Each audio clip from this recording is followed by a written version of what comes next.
The Small Hours is a simple, relaxing game to play with friends.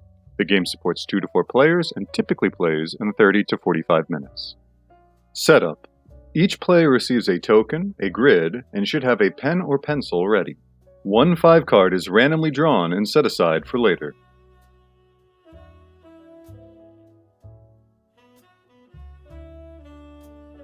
Shuffle the remaining cards and deal out 2 rows on the table. The number of cards in each row should be 1 more than the number of players. Each row should also be ordered from lowest value card to highest. In case there is a tie, the card that was drawn first is considered lowest. How to play. The player who stayed up the latest last night goes first. Or choose your own method for turn order. I'm a game designer, not a cop. The game starts with the bidding phase.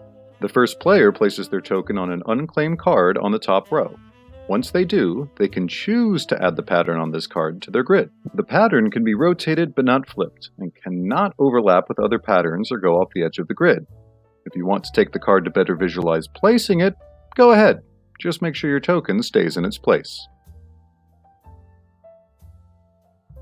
All other players then claim cards and place them on their grids. Whenever the last player chooses, if the remaining unclaimed card is a gold card, meaning it's of value 3 or less, that last player can choose to also add that pattern to their grid for free. Once all players have acted, a new row is drawn and placed beneath the lower row.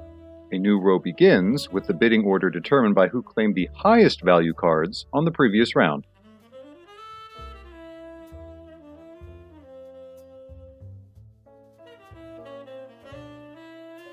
Eventually, a player either won't be able to fit their pattern into the grid, or they may choose to not place a pattern. Either way, they are now forbidden from placing any more patterns in their grid. They must, however, still bid. Once only one player can still place patterns into their grid, that round concludes and the game is instantly over. Scoring. In this game, points are bad. For every gap in your grid, you earn 1 point.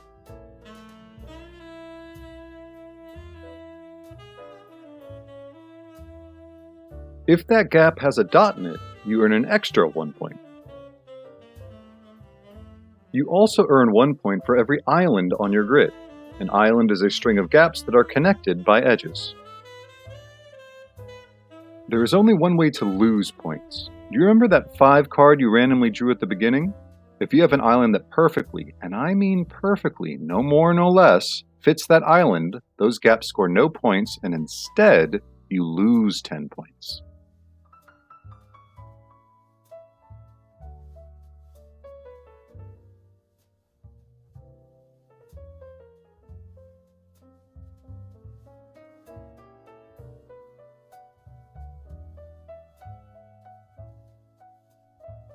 At the end of the game, the player with the fewest points wins.